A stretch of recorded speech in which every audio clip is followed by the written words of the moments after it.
صبر کا مظاہرہ ہونا چاہیے دونوں طرف سے۔ اس کے لیے میں ایک مثال عرض کر دوں۔ آپ ہمارے یاسین بھائی یہاں 5 مرلے مکان میں رہ رہے ہیں، میں سمجھانے کے لیے عرض کرتا ہوں، ان کو یہاں سے میں نکال کے ڈیفنس میں 2 کنال کی کوٹھی دے دوں، یہ فوری طور پر وہاں ایڈجسٹ ہو جائیں گے؟ ان کو وہاں ایڈجسٹ ہونے میں کچھ وقت لگے گا، ہو سکتا ہے ابتدا میں میرے مخالف ہو جائے، حافظ صاحب میں نے کہا سزا دیتی جائے، کس ویرانے میں پھینک دیا، نہ کھانے کو ملے نہ پینے کو، نہ کوئی کنوینس مل سکے، اور پھر جب کوئی 1-2 سال گزر جائیں گے پھر ان کو یہ علاقہ اچھا نہیں لگے گا اور کہیں گے میں پانی مرلے بنار کی میرا نسل، ایسا ہی ہے نا جی۔ اب دیکھو میں نے صرف ایک مکان تبدیل کیا، کیا کیا؟ صرف مکان چینج کیا اور وہ بھی اچھا دیا، لیکن ایڈجسٹ ہونے میں کچھ وقت لگا۔ ارے جس کو بیاہ کے تم لا رہے ہو وہ مکان بھی تبدیل کریے، خاندان بھی تبدیل کریے، اس کو بھی ایڈجسٹ ہونے میں کچھ وقت لگے گا، لہذا صبر سے کام لینا چاہیے، بے صبرا نہیں ہونا چاہیے۔ نہیں سمجھ آ رہی؟ میں ایک مثال دے دوں۔ ایک لڑکی کی شادی ایسے گھر میں کر دی گئی جو کھالوں کا کام کرتے، نیچے گودام تھا کھالوں کا، اوپر رہائش تھی۔ جہاں کھالوں کا کام ہوتا ہے وہاں سے کیا ہوتا ہے؟ لڑکی نے تو پہلی رات ہی شور ملا، میرا تو دماغ پھٹ جائے گا، میرے والدین نے تو میرے ساتھ ظلم کیا، مجھے کس جہنم میں دھکیل دیا، میں تو زندہ رہ ہی نہیں سکتی، میرا تو دماغ، اتنی بدبو، آپ پتہ نہیں کیسے زندہ ہو۔ گھر والے سمجھدار تھے، وہ صبر کرتے رہے جب 5-6 مہینے گزر گئے تو ایک دن خود بیٹھی کہتے دیکھو میرا کمال، جدوں دی تاڑے کار آئی ہیں تاڑی بو ختم کر دیتی ہے۔ وہ کہنے لگے جی بو ختم نہیں ہے، بو تیری مر گئی ہے، تو بھائی اس کی بو مر جائے گی، اس کو وہی گھر اچھا لگے گا، لیکن تھوڑا سا صبر کا مظاہرہ کرنا ہے، بچی کے ذہن میں یہی بٹھاؤ تیرا اصل گھر وہی ہے، تم نے آپ کو وہیں ایڈجسٹ کرنا ہے، کام سارے سیدھے ہو جائیں گے۔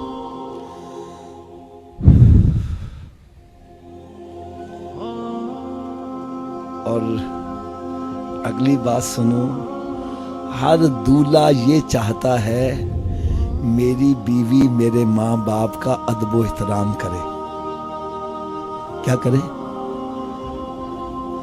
تو بھائی بیوی کے ماں باپ کا تم ادب و احترام کرو، وہ خود ہی تیرے ماں باپ کا۔ اب بیوی کے ماں باپ کو تو صبح اٹھ کے میں 9 کروڑ گالا کڈا، تیرا پیو فلانا، تیری ماں فلانی، جاتی میرے پیو دا خیال رکھی، وہ خیال کیسے رکھی؟ ارے give respect and take respect, عزت کرو تو عزت کرواؤ۔ کیا تمہیں میرے آقا صلی اللہ علیہ وسلم کے علم پر ابھی بھی شک ہے؟ سرکار صلی اللہ علیہ وسلم نے پہلے فرما دیا بندے کے 3 والدین، ایک وہ جس کے بطن سے پیدا ہوا، دوسرا جو بیٹی دے رہا، تیسرا جو استاد ہے،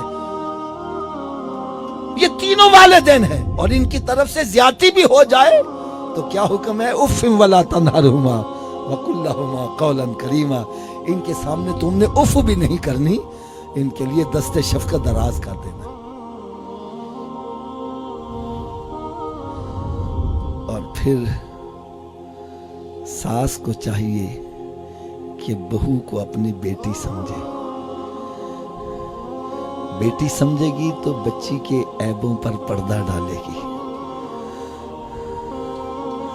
یہ بات تو بڑی مشکل ہے بہو کو بیٹی سمجھنا، لیکن گھر بسے گا جب۔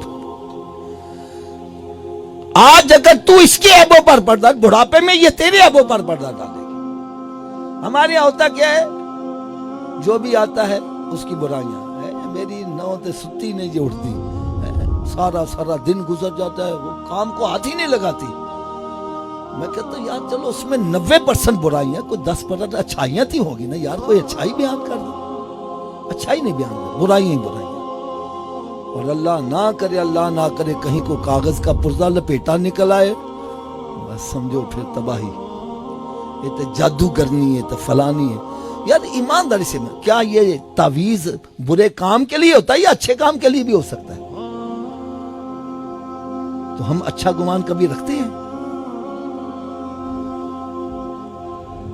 میرے آقا صلی اللہ علیہ وسلم نے ارشاد فرمایا مومن کے بارے میں اچھا گمان کرو، بدگمانی نہ کرو۔ ارے مومن کے بارے میں بدگمانی رکھنا یہ حرام ہے، ہم حرام کے مرتکب ہیں۔ جو بھی دیکھتا ہے